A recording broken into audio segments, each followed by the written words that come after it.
Hey there, guys!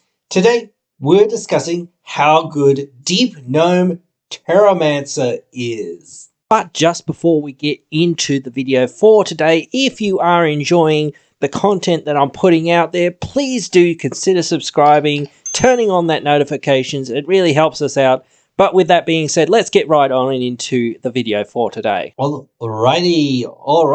So today we're discussing how good Deep Gnome Terramancer is 2-mana flash creature that's it's a 2/2, which I guess isn't too relevant, but whatever.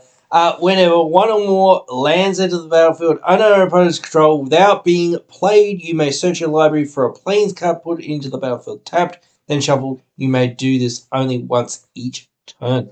So I think this is a pretty good card. It's a really good card for certain strategies. If you're not in green and you want some land ramp and you're facing off against a whole bunch of green players that are ramping every turn and whatnot, this can help catch you up. And it's really good at doing that, and it's really good for certain decks and certain strategies that do want, this sort of thing. The only problem that I think I have with this is it's another white catch-up card. And that's what almost all the white cards seem to do, is catch up and whatnot. But it's the most generic sort of card on the list of a lot of the cards that we've been discussing over spoiler season and whatnot. And it still is spoiler season, even though Double Masters is coming out fairly soon. That'll be just all reprints. So there's not really much new stuff to discuss. There'll be some other sort of things that we might discuss going into that set, but we'll wait and see what we're doing specifically when that is getting a bit closer, though it is getting fairly close because, they can't leave us without having spoiler season for more than a week or whatever. So it is what it is nowadays, but whatever. But anyway, back to the points at hand. Again, this is a great card on its own. Again, it does depend on what you're doing. And flash 2/2 for 2. Yeah, sure, whatever. Those are fine stats, especially for white, I would guess. But again, it's just one of those things. This is like the 5th or 6th, maybe, I think, white card that we've talked about from either the decks, the commander decks themselves, or the set itself.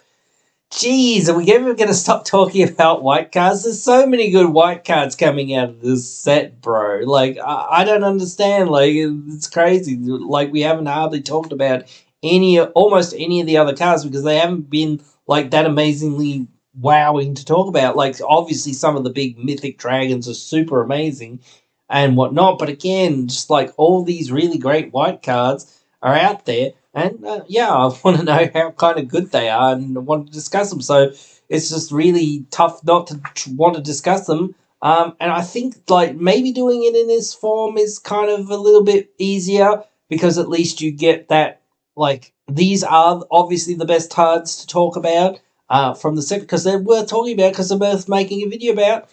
So they've got to be worth something at least. So, but whatever.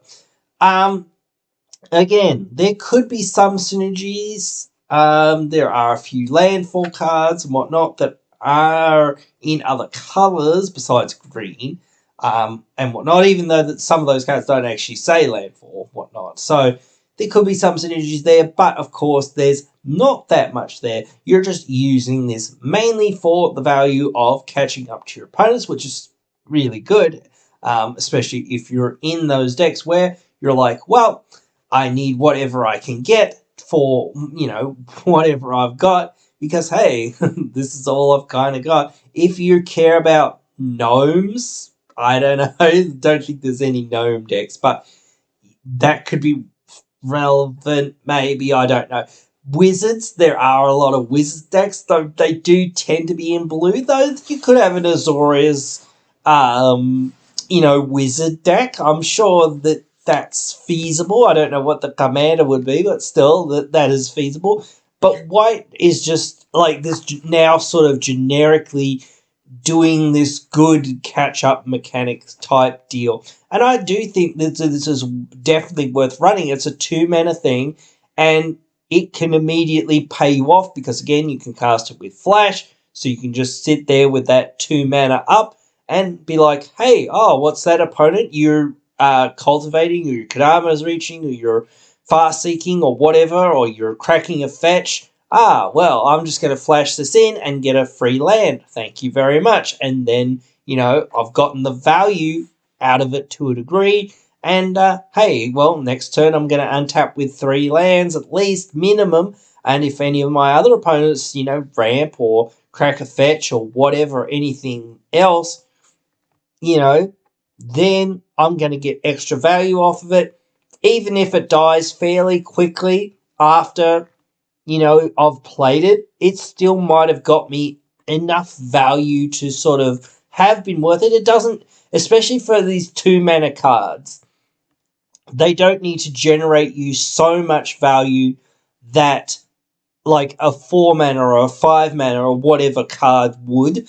And a 2-mana card can achieve generating you more value more easily, more quickly, and more mana efficiently than what those 4-mana, 5-mana, etc. cards can. So they sometimes overperform. And yes, there is obviously times that this is bad, but it's a creature, which is a 2/2 flash. So it's, I guess, a cheap, blocker maybe if you really, really need it. So at least there's something there if you, are, at the end of the game and, haha, at least it's a funny surprise to be like, haha, whatever, I have this now, whatever, and then I will go to block step. What's that? You have all flyers. Oh, well, I guess I am dead, but, or whatever it is, but still, it could be a funny little play sometimes or whatever. So I always like to break some of these cards down into, the 4 quadrants of Magic, saying, how good is it when you're, trying to set up, get going, get out of the gates and whatnot. How good is it when you're already established? How good is it when you're behind? How good is it when you're ahead? And all of that sort of stuff, so that you can sort of look at the card from every perspective and every angle, because that is usually the best way to look at cards like this when you're trying to assess it. And if you're behind, hey, it's pretty good. If you're trying to catch up, obviously it's really good, because that's what it does, apparently, besides just life gain and whatnot. It tries to catch up with everything else. And whatnot. But anyway, it is really good in those early to setup stages. When you're ahead, it's probably not very good. But again, it doesn't actually require you to have less lands than your opponents. So that's a good little thing, because again, even if you're actually ahead, you still might get some more value out of it, because your opponents still are playing lands and still ramping perhaps, or trying to ramp and whatnot, so that they can catch back up to you and whatnot. So you still might get some value out of it, maybe not nearly as much. But again, it's so insanely good in those other, quadrants and other stages. When you're already established, but you're not really ahead, you're kind of at parity and whatnot, then, if somebody else, starts getting ahead or starts playing more lands, then it might catch you up again to that player. So it keeps you at parity kind of with somebody that's getting ahead. So, that can be really useful. These lands do come into the battlefield tapped, but still that can be, gotten around and whatnot. And even if they do come in tapped, you're still getting that land value, and you still be able to untap on your turn. So it's just one of those things. It's not going to be that bad to be running a card like this at all, I don't think.